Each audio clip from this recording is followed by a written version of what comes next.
대체할 수 없는 압도적 경제방송 박근영의 데일리 힌트 시간입니다. 오늘 7월 3일 수요일 방송입니다. 자, 방송 준비하면서 이렇게 손도 좀 흔들고 이렇게 하트도 좀 날려봤는데요. 귀엽다고들 많이 해주시네요. 감사합니다. 원래 제가 좀 귀여운 편입니다. 나이에 비해서 꽤 귀여운 편이고요. 오미아님, 저도 손 흔듭니다. 네, 감사합니다. 서보현님, 오늘도 잘 부탁드리고요. 네, 전체적으로 시장이 또 오늘 굉장히, 코스닥이, 물론 지수는 좀 오르긴 했습니다만, 2차전지 관련된 대형주가 또 올라가다 보니까, 개별 종목들이 굉장히 흔들리는 모습이 여전히 나타나고 있는 상황이고요. 그에 따라서 시장이 또 굉장히 어려운 느낌을 좀 받은 하루가 아닌가, 그런 생각도 조심스럽게 해봅니다. 자, 그러면 시장 관련해서 다시 한번 천천히 복기를 좀 해보겠습니다. 코스피는 16포인트 상승 출발 보였습니다. 역시 오늘도 지수가 2800포인트 코스피 저항을 받는 모습을 보였고요. 장 초반 외국인들은 코스피 200 매수, 선물 매도 출발 보였고, 기관은 코스피 200과 선물을 매수하는 출발을 보였습니다. 테슬라 급등 소식에 2차전지 관련주 상승 출발한 가운데 은행과 보험 역시 밸류업 프로그램 관련된 이슈가 불거졌고요. 인터넷, 정유, 리튬, 자동차 등 강세 출발 보였습니다. 미국 시장은 파월 연준 위원들의 비둘기 파적 발언이 좀 나오고 있고, 인플레이션 관련된 부분에서 다소 조금은 지표가 진전된다, 이런 이야기를 좀 했죠. 그리고 테슬라 포함 빅테크 상승의 S&P 500은 5,500포인트를 돌파했습니다. 파월이 굴스비 그리고 인플레이션 둔화세 진전 발언을 했다는 것이 좀 의미가 있고요. 시장금리 하락 이후에 졸트 구인 건수가 상회 영향에 소폭 반등을 하기도 했습니다. 자, 사진을 좀 띄워주시면 제일 아래쪽에 미국의 졸트 구인 건수거든요. 이런 것들 관련해서 좀 보시면 좋을 것 같고요.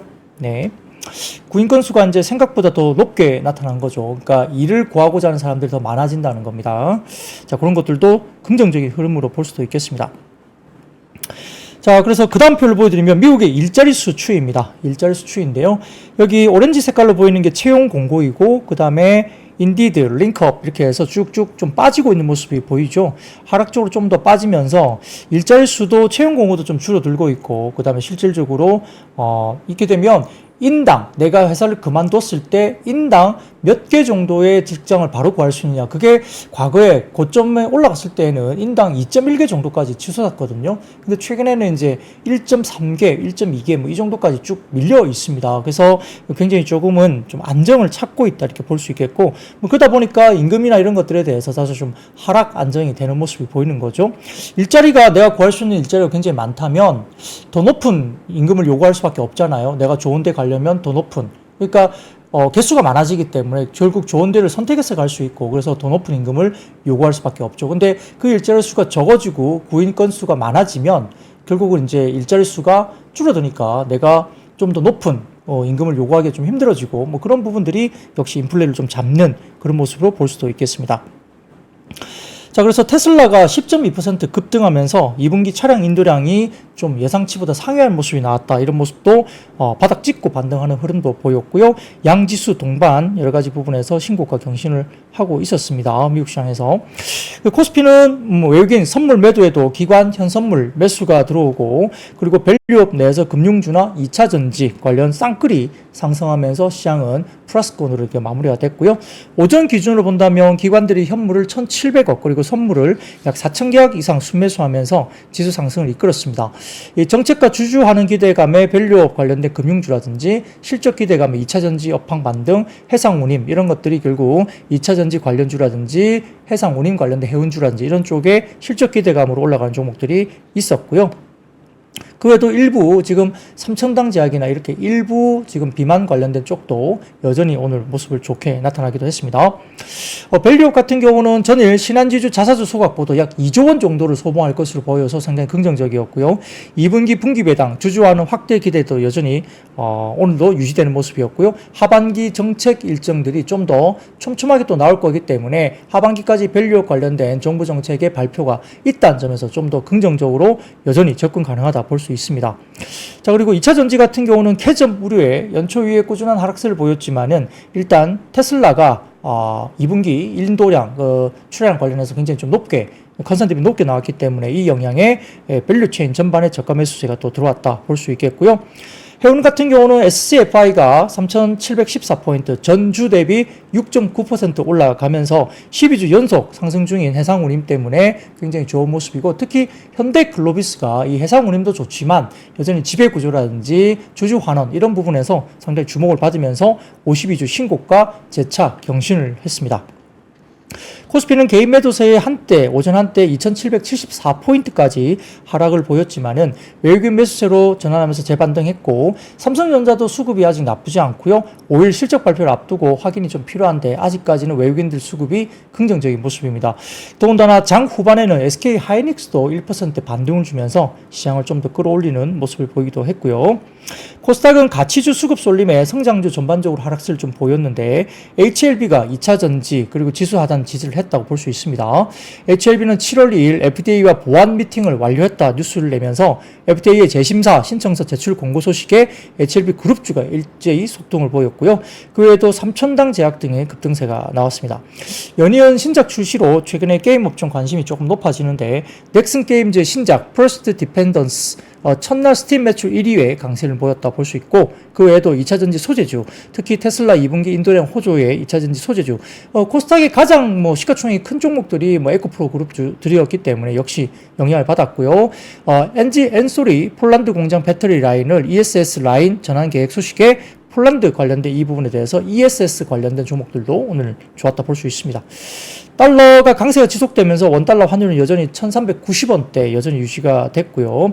전일 소비자 물가지수가 전월비 마이너스 0.2% 하락하면서 8월에 한국은행 금리 인하 가능성도 조심스럽게 제기가 되고 있는 가운데 미국 대비 선제적 금리 인하 그리고 금리차 확대로 인한 원화 약세 심리가 추정되는데, 글쎄 한국이 선제적으로 금리 인하를 할 수 있을까는 사실 저는 개인적으로 좀 의문이거든요. 지금 금리 격차가 크기 때문에 미국이 금리를 먼저 인하하고 좀 기다렸다가 후행적으로 하지 않을까 저는 그렇게 생각하는데, 시장에서 이렇게 일부 선제적인 한국의 금리 인하에 대한 이야기가 살짝 나왔다, 그렇게 일부는 있었다고 합니다. 그리고 외환 보유고 3개월 연속 감소 발표된 것 또한 원화 약세 요인으로 접어들 수도 있겠습니다. 업종별로는 증권, 금융업, 그리고 운수창고가 강세였고, 반면 의료정밀과 음식료품, 섬유, 의복 약세였고요. 정부 측에서 밸류업 세제 혜택 발언이 지속되면서 기관 외국인 매수세로 KB금융과 신한지주, 메리츠금융지주 등의 금융주가 강세였습니다. 또한 말씀드렸던 테슬라 실적 발표에서 인도량 증가하면서 캐즘, 수요 둔화 해소 기대감에 LG엔솔과 삼성 SDI 긍정적이었고요. SK이노베이션 등도 강세였습니다. 운수창고 업종은 현대글로비스의 주주 환원 관련된 기대감 상승하면서 업종 상승 주도했고요. 반면 반도체주는 전일 나스닥 반등에도 엔비디아가 1.3% 하락 추세를 보였죠. 이런 것들도 최근에 엔비디아가 좀 쉬어가니까 반도체 소부장도 살짝 좀 쉬어가는 모습이었고요. 미국 반도체 기술주에 대한 고평가 우려 영향도 일부 영향을 미치면서 한미 반도체도 약세를 보였습니다. 이 코스닥은 지수 비중 높은 2차전지 소재주 그리고 제약주가 상승하면서 강세 견인했고, 제약업종은 HLB 그룹주, 미국의 FDA 간암 신약 허가 재요청 소식에 급등세를 보였고, 그 외에도 금융주가 강세였고, 반면 비금속과 오락 문화는 약세를 보였습니다. 자, 이렇게 섹터 전반으로 말씀을 좀 드렸는데, 오늘 화장품주도 좀 별로 안 좋았고요. 실리콘2 정도만 오늘 플러스권으로 좀 돌아서긴 했는데, 나머지들 CNC 인터내셔널 장중에 또 급락 추세까지 나오기도 했고, 아모레 퍼시픽 역시 오늘 좀 별로 좋지 못했죠. 전체적으로 화장품주도 약간의 조정 국면으로 좀 들어가는 모습이어서 상당히 조금 어려운 국면이 접어들고 있습니다. 자, 그럼 오늘 먼저 2차전지 이야기를 좀 드리겠습니다. 테슬라가 간밤에 10.2% 급등 영향을 미치면서 2차전지주가 상당히 좋았는데요.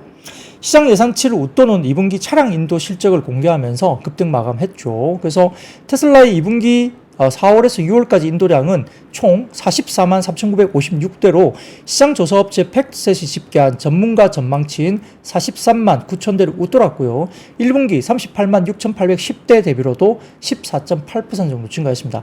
최근에 일부 SNS 쪽에서 한 전분기 대비 13.5% 정도 증가할 것 같다라는 이야기가 돌고 있었기 때문에 테슬라 관련해서는 2분기 관련된 인도 실적이 상당히 좀 좋을 수 있다. 이렇게 이야기를 먼저 돌았었거든요, 시장에서. 자, 그런 것들이 확인이 된 거죠.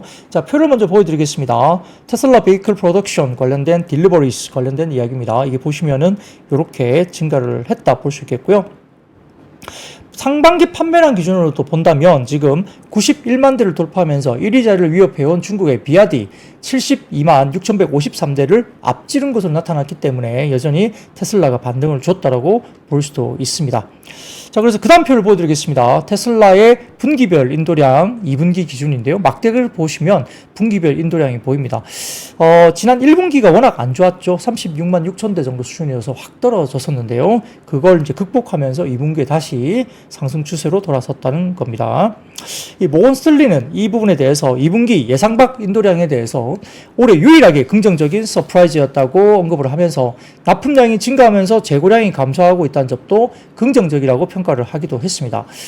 아울러서 잘 아시는 대표적으로 테슬라 낙관론자로 꼽히는 댄 아이브스 웨드부시 증권의 애널리스트가 전 세계적으로 전기차 수요가 여전히 고르지는 못하지만은 테슬라와 머스크의 엄청난 컴백 공연이었다 이렇게 평가까지 했다고 하고요.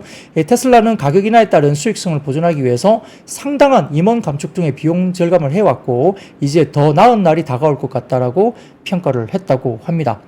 자, 이렇게 댄 아이브스 이야기를 한번 띄워드릴까요? 자료 좀 띄워주십시오. 예, 이렇게 이야기를 하고 있죠. 그래서 루팡이라는 플랫폼에서 제가 이걸 따왔는데 웨드부시 댄 아이브스가 테슬라의 목표 주가를 275달러에서 300달러로 상향 조정했다고 합니다. 새로운 블루 케이스 같은 경우는 목표 주가를 400달러 정도까지 볼 수 있다는 이야기까지 했다고 하네요. 자, 우리는 테슬라 수요 스토리가 2025년 하반기로 향하는 긍정적인 방향으로 상당한 전환을 이루고 있다고 믿습니다. 그리고 테슬라 AI 이야기는 1조 달러 이상의 가치가 있을 수 있고 우리가 보기에 가장 저평가된 AI 이름입니다. 라고 이야기를 했다고 합니다. 굉장히 불리시하죠.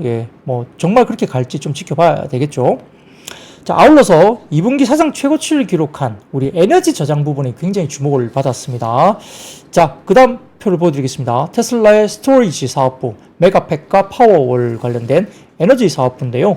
에너지 저장 부분 관련해서 실적이 이렇게 튀고 있죠. 2분기에 공급한 고정 에너지 저장량이 9.4GWh로 예측치의 거의 2배에 달할 정도로 이제 에너지 저장 사업부가 엄청나게 튀어 올랐습니다. RBC 캐피탈 마켓의 애널리스트인 톰 나라얀이 테슬라의 자동차 사업보다 에너지 저장 장치에 더 많은 가치를 부여하고 있다고 언급하면서 이 배터리 스토리지는 엄청난 잠재적 시장을 가지고 있고 이미 자동차보다 수익성이 더 높아졌다라고 평가까지 했습니다.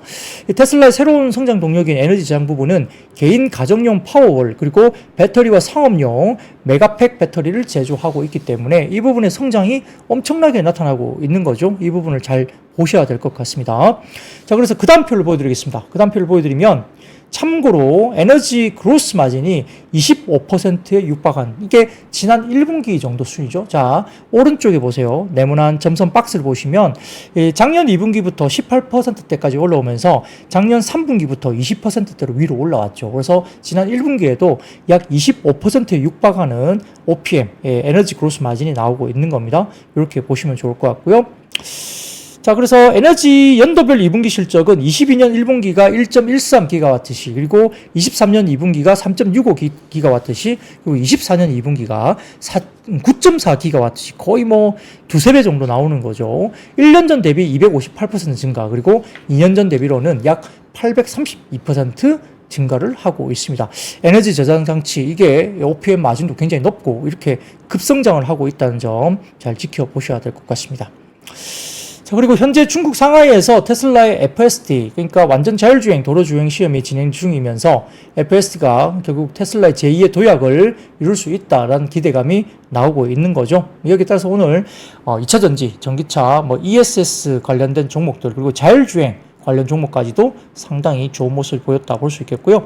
더군다나 에코프로가 정부와의 기회발전 특구 협약 체계를 계기로 포항 지역에 대한 투자 로드맵을 구체화하는 등 후속 조치에 착수를 하면서 향후 5년간 포항 블루벨리 산업단지 21만 평에 약 2조 원을 추가 투자하기로 하고 가족사 투자 일정들을 조율하고 있다는 소식이 전해지면서 에코프로 관련된 쪽도 약간 들썩이는 모습이 나왔다 볼 수 있죠. LNF가 오늘 역시 이제 테슬라 이슈에 가장 민감하게 반응했습니다. LNF가 그리고 에코프로도 일단 어느 정도 따라 올라왔고요. 포스코 퓨처엠이 조금 아쉬운 모습을 보이기는 했습니다만 아무튼 LNF 중심으로 주가들이 좋았고 에코프로 머티라든지 LG 엔솔 뭐 이런 부분들, 삼성 SDI 이런 쪽도 괜찮았고요. 현대 오토에버 이런 자율주행 쪽도 움직임이 있었습니다. 라이콤 이런 종목들도 있었죠. 자, 그래서 테슬라의 에너지 사업부의 고성장 가능성에 대한 이슈가 좀 이야기가 되고 있는데요. 사실은 뭐 에너지 사업부에 대한 시장의 기대는 별로 없습니다. 테슬라 이야기할 때 전기차 얼마나 팔았느냐, 그리고 FSD가 가는 거냐, 휴머노이드 사업이 어떻게 될 거냐, 뭐 이런 이야기를 계속 했는데요. 실질적으로 지금 25년, 26년 연간 판매량 증가율이 100% 정도 된다고 보입니다. 매출액 증가율은 약 50% 정도로 기대를 하고 있는 걸로 보이는 것 같습니다.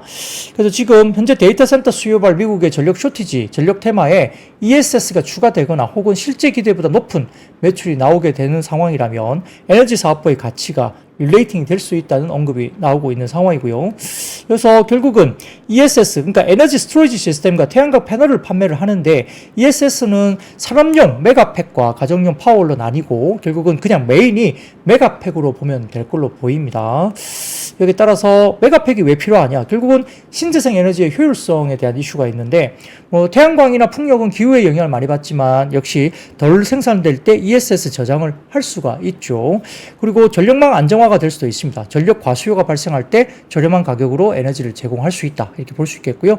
역시 뭐 관련된 부분에서 전력 쇼티지 테마는 ESS로 확장될 가능성이 있다 이렇게 분석을 할 수 있겠죠. 그래서 뭐 테슬라 ESS가 결국은 경쟁력이 있느냐 이렇게 보는 것 같은데 작년 3분기 기준 미국의 ESS 시장 점유율은 무려 테슬라가 30.2%나 차지를 하고 있다고 합니다. LG 에너지 솔루션도 16.5%나 작년 3분기에 했다고 하고요. 상당히 높게 하고 있죠. 그리고 테슬라 메가팩을 LG 엔솔과 이 부분도 비교한다면 장단점이 있습니다. 테슬라 같은 경우는 비교적 저렴한 가격과 대용량 저장 가능, 그리고 브랜드 인지도가 좀 높다는 점이고요. 단점은 모듈 수준의 최적화, 적확성이 좀 제한되고 있다. 그리고 AC 결합 방식으로 효율 감소 가능성도 좀 있고요. 전문가 설치 유지가 필요하다. 뭐 이런 부분이 있는데 아무튼 잠재 고객은 저렴한 가격에 대용량 저장 공간을 필요하는 업체가 결국은 테슬라의 메가팩 쪽에 수요가 있다라고 볼 수 있겠습니다. 그래서 현재는 25년까지 수주장과 꽉 차 있는 것으로 보이는데요. 메가팩을 생산하는 공장은 캘리포니아에 관련된 부분인데 글쎄요. 총 캐파는 40기가와트시로 알려져 있고요. 현재는 가동률이 12기가와트 정도가 가동을 하고 있다고 보이죠.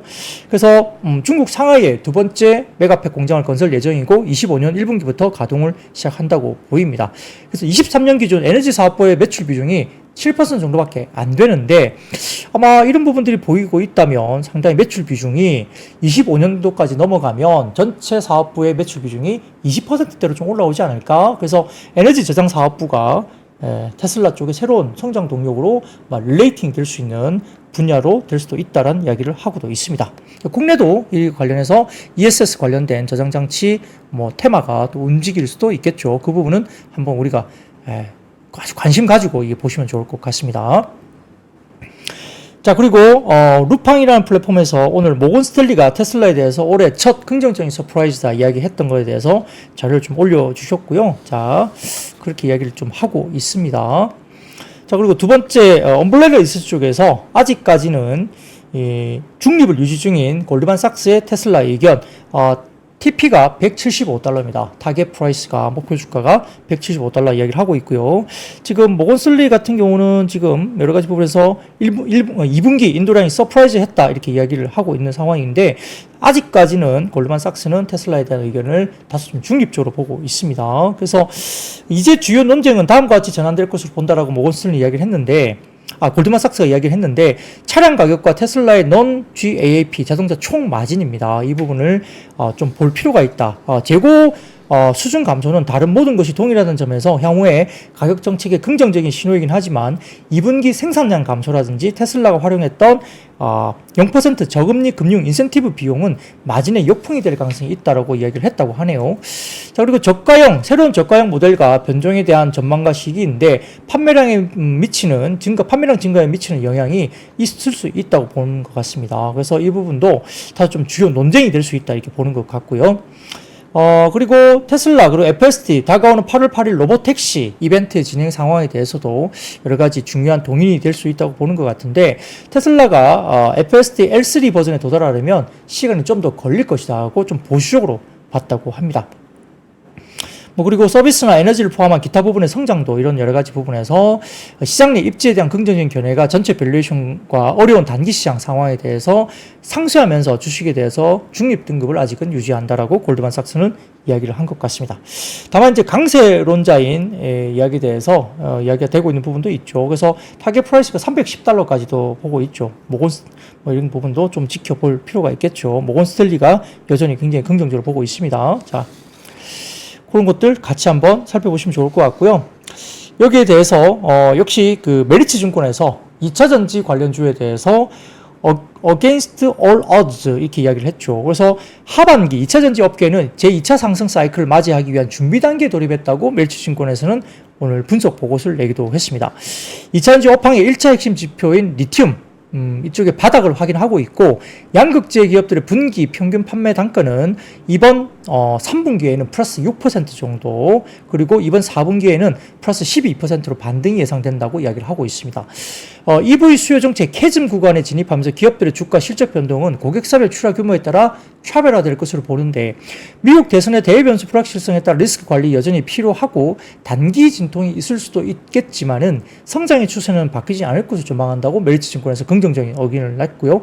하반기 투자 선호 기업들은 LG 엔솔, 그다음에 LNF, 에코프로 BM, LG 화학, 포스코 퓨처엠, 나노 신소재 이렇게 평가를 하기도 했습니다. 자, 그리고 다울투자증권에서는 테슬라의 2분기 판매 발표 시사점에 대해서 마진 정상화와 EV 수요 반등 초입을 시사한다라고 평가까지 했죠. 그래서 올해 같은 경우는 다울투자증권에서 전년도 연간 판매량이 180만 대에는 소폭 하회할 가능성은 공존하지만 생산과 판매 격차가 현저히 줄어들면서 지난 1년간 수익성 악화의 주요 배경인 할인 판매 현상은 현격하게 감소를 하기 시작한 것으로 보인다. 특히 최근 트럼프 후보 진영의 공약인 10% 수입 품목 관세, 전기차 보조금 폐지 등의 여러 방향성에서 가장 유리한 포지션에 해당하기도 한다라고 평가했습니다. 최근에 좀 일론 머스크가 트럼프하고 좀 친해지려고 하고 있죠. 이런 것들도 긍정적으로 보일 수도 있는 국면이기도 하죠. 정치적인 이슈에서. 그렇습니다. 그래서 다울투자증권에서는 국내 테슬라 밸류체인 기업에 관심을 가질 시점이라고 이야기하면서 최근 사이버 트럭의 생산도 궤도에 오르고 있고 월 5,000대 이상으로 궤도에 오르고 있다고 보는 것 같고요. 다양한 모멘텀 확산 기대가 된다는 겁니다.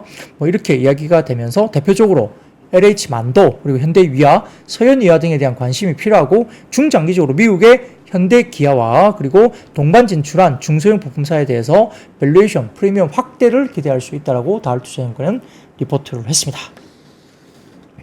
자, 삼성증권 같은 경우는 역시 테슬라의 컴백, 일론 머스크의 매직이라는 이야기를 하면서 2분기 실적이 쇼크 수준이 아니라고 한다면 이제 테슬라 주가는 상방 리스크에 대비를 해야 된다라고 이야기를 할 정도이죠. 그래서 테슬라의 키워드는 이제 전기차가 아닌 AI 어플리케이션인 자율주행과 로봇으로 평가를 하고 있고요. 삼성증권에서는 결국은 AI 어플리케이션으로 돈을 버는 회사로 프레임이 테슬라가 바뀔 것으로 평가를 했습니다. 그러다 보니까 이런 것들이 결국은 AI 쪽, 자율주행 쪽, 이쪽으로 로봇 관련된 쪽, 이쪽으로 아마 좀 포커싱이 좀 바뀔 것 같다. 이렇게 이야기를 하는 것 같고요.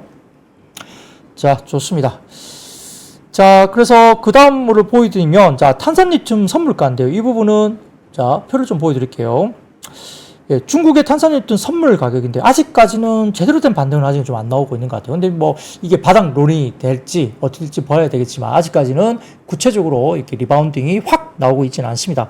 자, 그 다음 표를 보여드리면, 자, 검은색이 LME 구리 흐름이고요. 그 다음에 붉은색이 리튬이거든요. LME 구리와 리튬입니다. 자, 좀 동행을 했으면 좋겠는데 구리는 좀 많이 치솟았다가 살짝 조정이 나오고 있고요. 지금 리튬을 보시면 바닥에서 그렇게 썩 올라오지 못하고 있죠. 그러다 보니까 아직까지는 양극재에 대해서 조금 보수적인 이야기를 하고 있는 증권사가 아직은 좀 있습니다. 역시 유진투자증권 그리고 하나증권 쪽은 아직은 조금은 보수적인 관점을 공고한다는 이야기가 있고요. 상대적으로 하나투자증권이나 그 다음에 삼성증권, 아까 말씀드렸던 메리츠증권 이쪽은 다소 좀, 그리고 미래에셋증권 이쪽은 다소 조금은 2차전지 쪽에 관련된 부분에 대해서 조금 긍정적인 흐름을 나타내고 있는 리포트를 좀 내고 있죠. 약간의 견해차가 분명히 있는 것 같습니다. 자, 이런 것들도 좀 지켜보시면 좋을 것 같고요. 자, 좋습니다. 자, 오늘 또 방송 중에 이야기 나오면서 제 오늘 위쪽에 입고 있는 티를 보시더니 MZ세대풍의 티셔츠를 입었네요. 이런 말씀도 해주시니까 너무 감사합니다. 자, 그리고 녹화 방송 같은 라이브 어제 말씀 누가 어떤 분이 주신 것 같은데 늘 진지하게 방송을 한다고 해서 너무 좋습니다. 방송에 빠집니다라고 복숭아님이 말씀하셨네요. 오늘도 응원하신다고요. 감사합니다. 열심히 하려고 노력하고 있고요. 실제 재미없다 하시지만 시간 정말 빨리 가지 않습니까? 네, 50분 방송이거든요. 근데 재미없다라고 말씀하신 분도 많지만 방송이 50분이 훅 갑니다.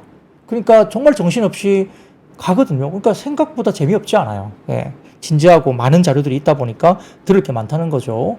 역시 어제 제가 금융주 이야기 드렸고요. 어제 또 자동차주 말씀도 드렸고, 좋았잖아요. 오늘 실적 시장에서 굉장히 좋았거든요. 그래서 최근 보면 어떤 분들은 제가 방송한 날 다음 날에 언급했던, 그러니까 그 전날 언급했던 섹터들이 다음 날 굉장히 또 좋은 모습, 또는 시간외에서 실시간으로 시간외에서 내용을 보시면서 또 시간외에서 또 참고를 하신 분도 꽤 있더라고요. 어쨌든 굉장히 좀 관심을 받고 이렇게 열심히 들으시면서 매매 굉장히 참고를 하고 계신 모습을 보면 저도 뿌듯합니다. 다만 이제 저의 방송이 이렇게 시세에 영향을 주거나 이런 것은 별로 좋지는 않아요. 그렇지는 않았으면 좋겠고 여러분들이 공부하시는 데 도움이 됐으면 좋겠다는 생각입니다.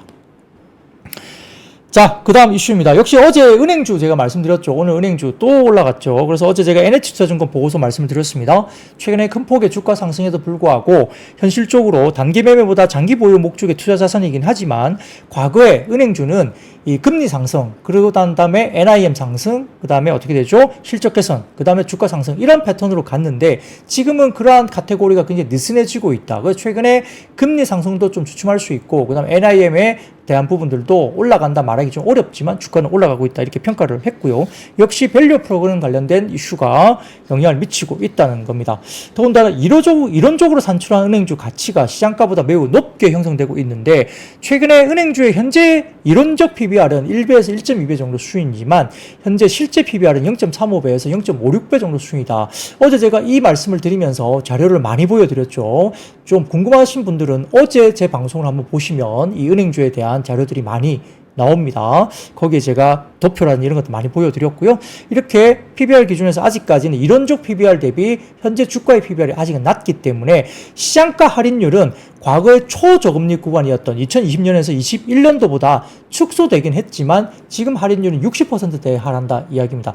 과거에 축소됐던 점은 거의 할인율이 20%까지 축소되면 굉장히 좁혀졌던 구간이 있었거든요. 근데 과거에 할인율이 많이 있었던 점은 80%대까지 할인율이 있었던 거죠. 과거의 평균치 그렇습니다. 근데 지금은 60%의 할인율인데 아직도 그래도 위쪽으로 올라갈 수 있는 룸이 있다고 보는 거죠.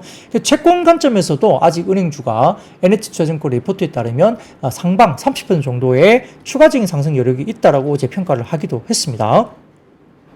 자, 더군다나 오늘 주주 배당 소득의 저율 분리과세 추진 소식 등의 금융주가 일부 반영을 했다고 볼 수 있는데요. 자, 그 다음 사진 좀 보여주시면 밸류업 기업 배당소득세 분리과세 방안이 이렇게 나왔습니다. 자, 표를 한눈에 보여드리는 머니투데이 표인데요. 제가 좀 발췌를 해왔습니다. 정부는 역동경제 로드맵을 통해서 세제 지원과 지배구조 개선 등의 밸류업을 가속하기 위한 이 자본시장 선진화 방안을 발표를 했는데요. 이 적극적으로 배당을 확대하는 기업에 세제 혜택을 주고 주주 배당소득에 대해서 조율 분리과세를 추진하겠다라고 밝히기도 했습니다.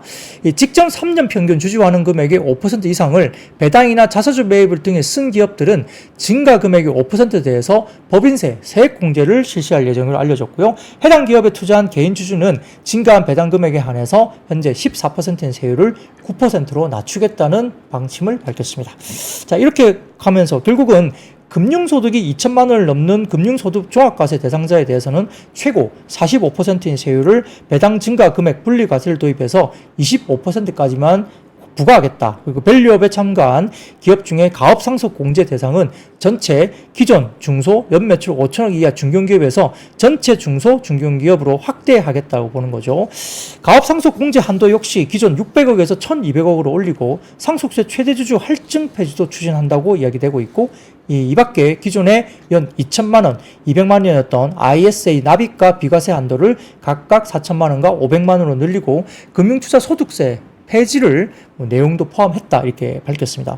이런 여러 가지 부분에 대해서 은행주가 상당히 좋았던 모습이 보이고 있고, 그 외에도 일부 보험주들도 일부 좀 움직였고요. 손보회사, 그리고 두산, 메리츠 금융지주, 한국금융지주 관련된 지주사, 그리고 일부 현대차, 현대모비스, 글로비스 이런 종목들도, 자동차 관련된 일부 종목들도 밸류업 기대감이 부각됐습니다. 자, 그래서 그 다음으로 바로 넘어갈게요. 밸류업 관련된 부분들이 이제 금융주만 그런 건 아니었고, 역시 자동차 섹터도 역시 움직였죠. 삼성증권이 최근에 6월달에 리포트가 하나 나온 게 있습니다. 이와 관련해서. 그래서 언론에 따르면 기획재정부가 기업의 배당 확대에 대해서 여러 가지 혜택을 검토하고 있다라고 이야기를 했는데요.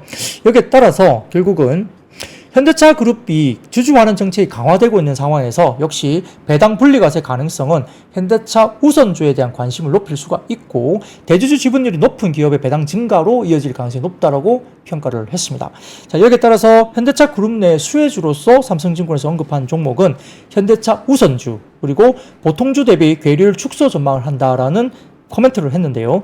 24년 추정 실적 기준 보통주 배당금은 12,000원 추정입니다. 현대차 우선주, 2우선주, 3우선주는 각각 보통주 대비 50원, 100원, 100원을 추가적으로 배당한다는 거고, 2우선주 기준 배당 수익률은 6.5%, 그리고 보통주 대비 괴리율은 38%로 평가를 했습니다.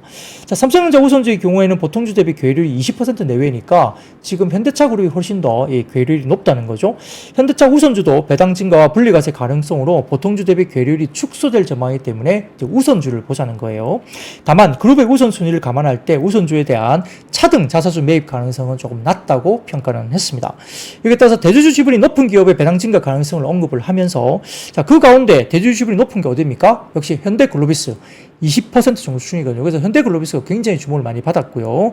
그 외에도 현대차는 8.04%, 현대모비스는 7.56%, 현대오토웨이브는 7.33%, 이런 종목 중심으로 대주주 지분이 높은 기업들이 배당이 좀 더 높아질 수 있다라고 이야기를 한 것 같습니다.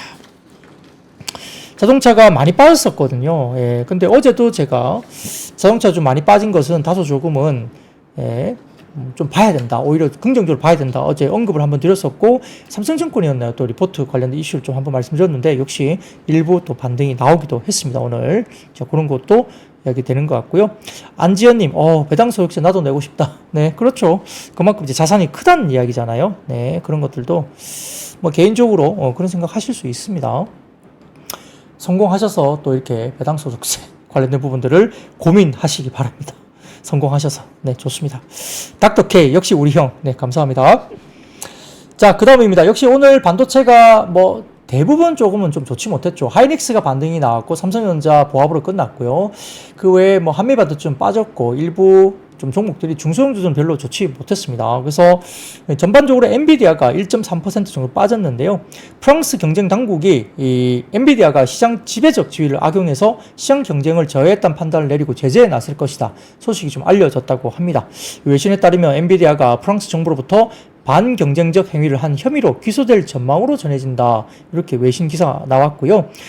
프랑스 경제 당국이 지난해 9월 엔비디아의 그래픽카드 부분을 압수수색한 이후에 엔비디아를 집중 조사해 왔고, 조만간 기소장을 발부할 예정으로 알려졌다, 이런 기사가 나왔습니다. 그래서 최근에 엔비디아가 좀 쉬고 있죠. 이런 것들 중심으로 역시 반도체가 좀 쉬면서 최근에 다소 조금은 순환매 국면으로 접어드는데, 그럼에도 불구하고 삼성전자는 그래도 버텼고 외국인들이 계속 사줬기 때문에, 그리고 오늘은 하이닉스가 빠지다가 그래도 반등이 일부 나왔고, 이런 부분들이 어떻게 좀 또 외국인 지분들, 그리고 좀 쉬었던 쪽으로 어떻게 올라올지, 그리고 이렇게 가다 보면 2분기 실적이 또 좋은 2차 전지도 마찬가지겠지만 2분기 실적이 또 좋게 나올 수 있는 반도체 중소형 소부장들도 갑자기 반등세가 또 나올 수 있다는 점도 좀 평가를 해봐야 되겠죠. 이제 7월 이후부터는 이제 어닝 시즌입니다. 그러다 보니까 어닝을 좀 중점적으로 2분기를 체크를 해보시면 좋을 것 같다 생각이 듭니다.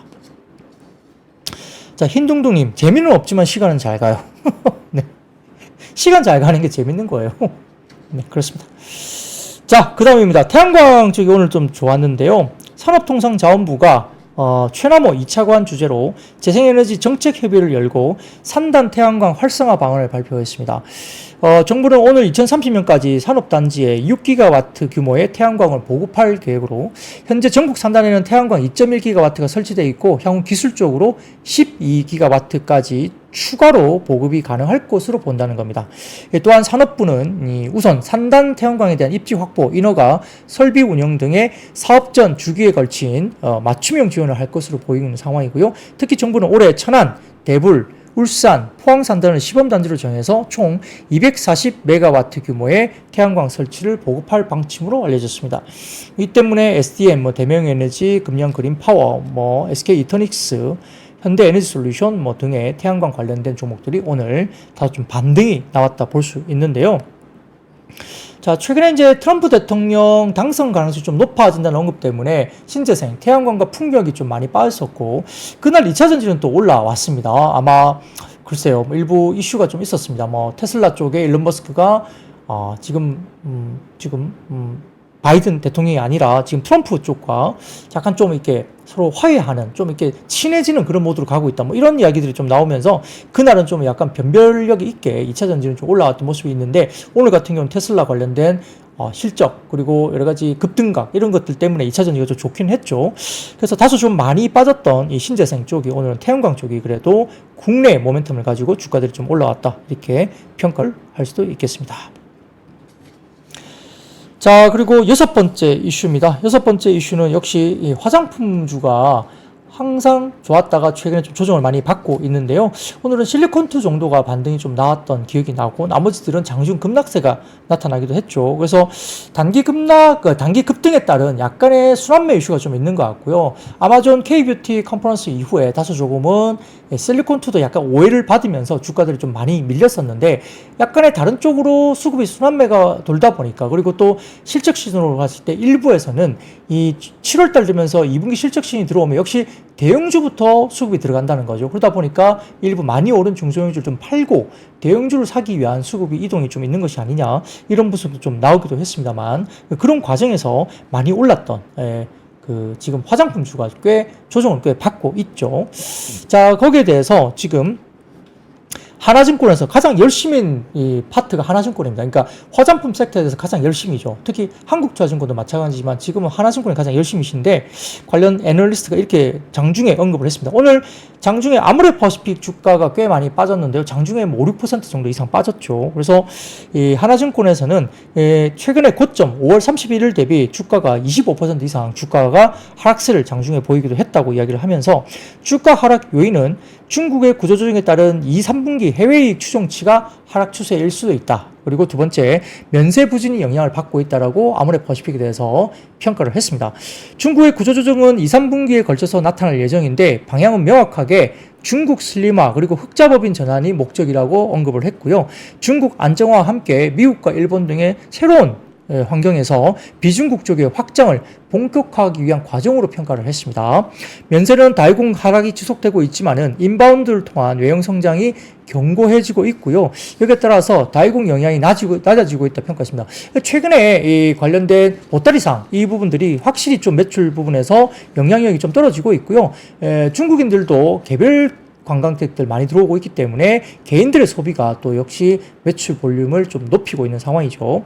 현재 아모레퍼시픽 컨센서스 694억 원, 그리고 하나증권의 추정치는 620원 정도인데, 최근 추정치 400억대까지 눈높이가 굉장히 낮아지고 있다고 평가를 하면서, 최근의 주가 약세는 중국과 이러한 이익 변동성 영향을 보고 있고, 고점 대비 주가 하락은 여러 가지 이는 반영하고 있다고 판단했습니다. 그래서 향후 본업의 비중국의 확장, 그리고 코스닥의 외연 확장 효과에 주목을 해야 돼서 많이 빠지게 된다면 매수 관점을 지속적으로 제시한다라고 아모레퍼시픽에 대해서 하나증권에서는 평가를 했죠. 자, 근데 오늘 CNC 인터내셔널도 장중에 거의 급락 사태가 나타났는데 아랫꼬리를 달고 올라왔습니다. 자, 그래서 그렇게 보신다면 여기에 대해서도 하락 코멘트를 했습니다. 하나증권에서 주가에 대한 하락 외에는 특별한 게 없다. 그리고 수주 강세, 그리고 국내, 해외 인디 브랜드, 글로벌 브랜드사의 물량이 늘어나는 것은 여전히 확인되고 있다고 장중 코멘트를 했고요. 상반기는 단납기 국내 인디 매출 높은 수준이 지속되고 있고 1분기는 저마지 관련된 I 물량이 많았다면 2분기는 고마진 립 제품 비중이 급증하고 있다. 그러니까 1분기는 마진이 좀 낮은 I 쪽에, 눈 쪽의 제품들이 좀 있었다는 거고요. 2분기는 고마진에 대한 립 제품 비중이 급증하고 있고 임대 2공장 가공에 따른 생산력 증진에 따라 호실적이 기대된다고 CNC 인터내셔널 연구를 했습니다.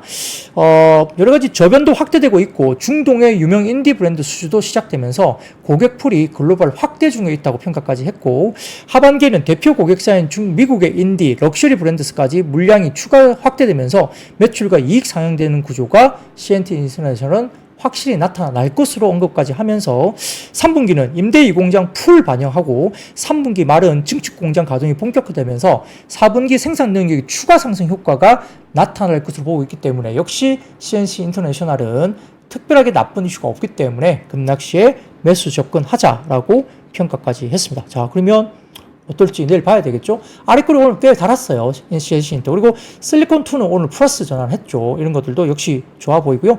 그래서 하나증권에서는 최근에 실리콘2, CNC 인터내셔널, 그 다음에 코스맥스, 그 다음에 아모레퍼시픽 이 네 가지 정도를 탑픽으로 꼽고 있기 때문에 역시 열심히 커버리지를 하고 있는 걸로 보입니다.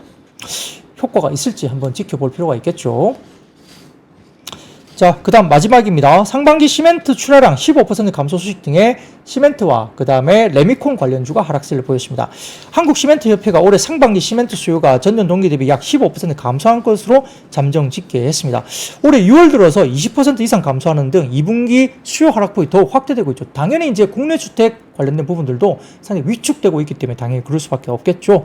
통상적으로 2분기 이후부터 시멘트 수요가 늘어나고 특히 2분기와 4분기는 극성수기에 해당되고 있는데 이례적으로 올해는 2분기에 감소폭이 심화되고 있다고 집계됩니다. 이거는 뭐 PF권 등 포함해서 지금 시공사들이 그렇게 건설사들이 그렇게 적극적이 않다고 보고 있기 때문에 그러한 거고요. 이 추세로 간다면 연간 출하량이 20% 넘게 줄어들 것이라는 절망적인 전망도 나오고 있다. 그래서 시멘트 관련된 업계 분위기가 상당히 조금은 비관적으로 이야기되고 있다고 볼 수 있겠습니다.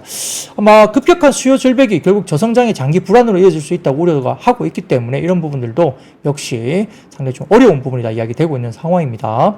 그리고 이일 업계에 따르면 여러 가지 부분에서 전국 레미콘 운송 노동조합도 지난 1일 수도권 남북부 본부가 이를 총파업에 돌입했다. 이 여파로 수도권 건설 현장 10곳 중에 6곳이 레미콘 타설을 멈추고 있다라고 전해지고 있습니다. 여기에 따라서 일부 시멘트와 레미콘 관련주가 하락세를 보였다고 이야기됩니다. 자, 여러분 재미없지만 빨리 가죠. 50분 금방 갑니다. 그게 재밌는 겁니다. 여러분들 오늘도 준비한 이야기 여기까지고요.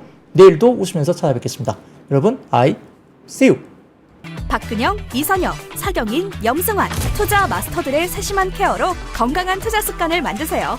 3프로 멤버십 3프로 앱에서 확인하세요.